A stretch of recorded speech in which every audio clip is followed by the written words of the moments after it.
Hello guys, welcome back to my channel vlogs with काजल।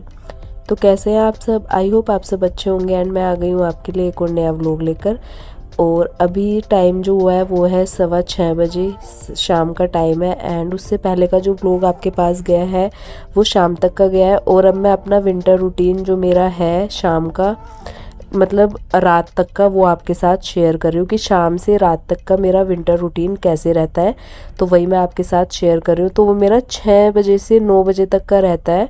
और मैंने सोचा ये मैं आपके साथ शेयर कर देती हूँ कि मतलब कितने टाइम में मैं अपना काम निपटा लेती हूँ।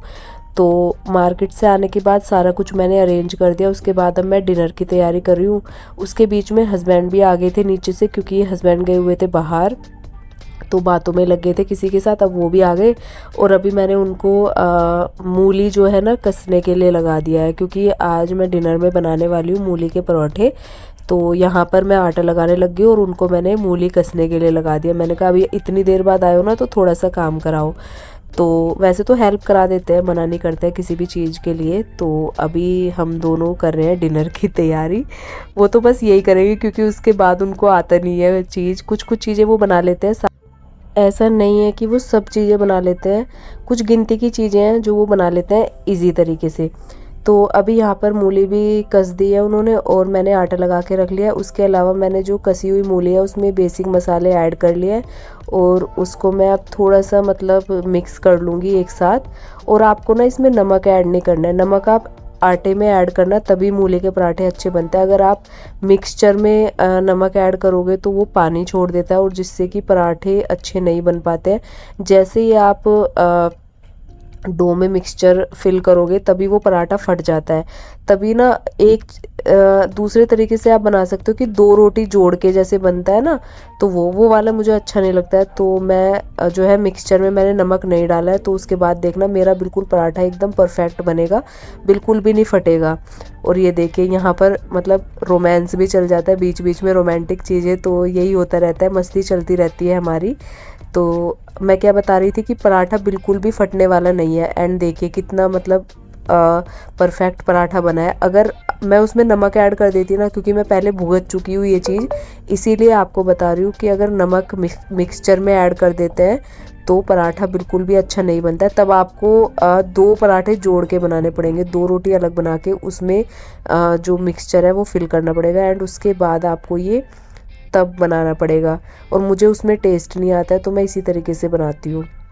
एंड बहुत ही इजी वे है ये भी। आप मतलब एक बार ट्राई ज़रूर कर सकते हैं अगर आपको भी 2 पराठे जोड़ने पड़ते हैं इसमें। एंड गाइज मेरा 2 दिन से ना व्लॉग नहीं आ रहा है क्योंकि मेरी तबीयत थोड़ी ठीक नहीं है, तो इस वजह से मेरा 2 दिन से मैं व्लॉग नहीं डाल पा रही थी। एंड ये व्लॉग आपको मिलेगा फ्राइडे के दिन, क्योंकि उसी टाइम अपलोड करूँगी मैं इसे, तो इस वजह से।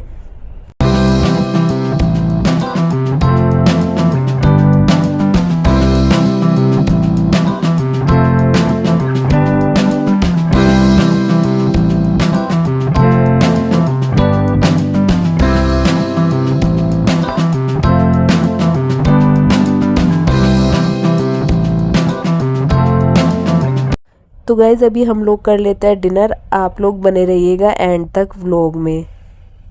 तो गाइज़ मैं डिनर करके आ गई हूँ किचन में क्लीन करने के लिए। और अभी मैं काउंटर टॉप क्लीन करूँगी पहले, फिर गैस स्टोव, और उसके बाद अपना पूरा किचन का काम निपटाऊँगी, क्योंकि पूरी किचन क्लीन करके ही सोती हूँ। और जैसे ही मेरा डिनर का काम निपटता है उसके बाद मेरा ये वाला काम रह जाता है और इसे ख़त्म करके ही मैं सोती हूँ। सुबह की भी तैयारी कर लेती हूँ कभी कभी, बट ज़्यादातर मैं जो है सर्दियों में तो मुझे करनी पड़ती है। गर्मियों में तो रह भी जाता है कि सुबह ही उठ के कर लेती हूँ, बट सर्दियों में मैं थोड़ा सब्जी वगैरह का भी तैयारी करके रख लेती हूँ। हस्बैंड को देना पड़ता है लंच उस वजह से, क्योंकि सुबह सुबह ना ठंड लगती है ज़्यादा। तो इस वजह से रात को अगर आप ये वाला काम निपटा लेते हैं तो सुबह ईजी हो जाता है। और बर्तन तो मैं कभी नहीं छोड़ती हूँ। कभी अगर ज़्यादा ही मेरी तबीयत ख़राब होती है तो एक आध बार रह जाता है, बट ज़्यादातर मैं जो है बर्तन वॉश करके ही सोती हूँ। क्योंकि अगर आपकी किचन क्लीन रहेगी ना रात को, तो आप सुबह काम करने में बहुत अच्छा फील करेंगे। और अगर किचन बिल्कुल गंदी पड़ी रहती हो तो सुबह ना तो किचन में पॉजिटिविटी रहती है, ना काम करने में मन लगता है। आलस आता रहता है। तो इस वजह से पूरा किचन क्लीन करती हूँ मैं कि सुबह मेरा काम और अच्छे से हो और मैं पॉजिटिव रहूँ हर चीज़ में। तो इस वजह से तो अभी यहाँ पर मैं बर्तन वॉश कर दूँगी। और आज मैंने आपको यही बताया था, जो व्लॉग की शुरुआत में बताया था कि मेरा जो विंटर रूटीन है वो मैं किस तरीके से करती हूँ, किस कब तक मेरा काम निपटता है, किस तरीके से मैं अपना काम करती हूँ और क्या क्या काम होता है उसके बाद। तो मैं कुछ भी नहीं छोड़ती हूँ किचन में, और कूड़ा वगैरह भी सब मैं इकट्ठा करके डस्टबिन में बाहर बालकनी में रखती हूँ। मैं कभी भी किचन में कूड़े की डस्टबिन नहीं रखती हूँ, क्योंकि वो भी नेगेटिविटी रहती है किचन में अगर आप डस्टबिन रखते हैं तो। इस वजह से तो आपको बालकनी में रखना चाहिए कूड़ा वगैरह। और अब मैं यहाँ पर दही जमा दूँगी। दही जमाने के लिए मैंने दूध गर्म करने के लिए रख दिया है, और हल्का सा मतलब गर्म करूँगी, जैसे एकदम से ज़्यादा तेज़ गर्म में दही जमती नहीं है, तो आपको ना उसी हिसाब से दूध गर्म करना चाहिए। और यहाँ पर मैंने दही निकाल लिया है, जो पैकेट वाली दही मंगवा रखी थी, और ये कल का दूध है, थोड़ा सा बचा हुआ था तो मैंने कहा चलो इसी की दही जमाती हूँ, और जो दूध मतलब फ्रेश है उसको पीने में यूज़ हो जाएगा चाय वगैरह में। तो यहाँ पर मेरा काम जो एकदम कंप्लीट हो गया है। मेरी किचन देखिए कितनी क्लीन हो गई है, और रात को मैं इसी तरीके से अपना काम करती हूँ। तो ये व्लॉग करती हूँ यहीं पर एंड। मिलती हूँ आपसे एक और नए व्लॉग में। चैनल को सब्सक्राइब कर देना। Bye bye and take care.